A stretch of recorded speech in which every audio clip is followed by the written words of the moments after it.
بسم اللہ الرحمن الرحیم۔ السلام علیکم معزز ناظرین و سامعین، تارا وائس میں خوش آمدید۔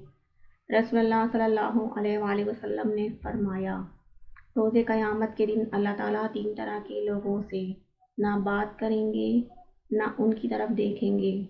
حضرت ابو ہریرہ رضی اللہ عنہ نبی کریم صلی اللہ علیہ وآلہ وسلم سے روایت کرتے ہیں کہ آپ صلی اللہ علیہ وآلہ وسلم نے فرمایا، روز قیامت تین طرح کے لوگوں سے اللہ تعالیٰ بات کریں گے، نہ ان کی طرف دیکھیں گے اور نہ ہی ان کا تزکیہ کریں گے۔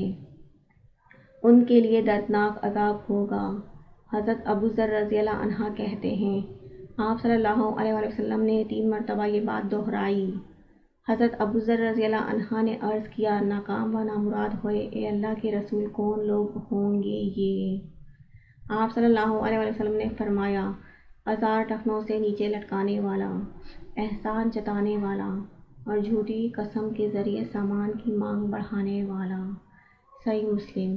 Thanks for watching. Please like, share and subscribe.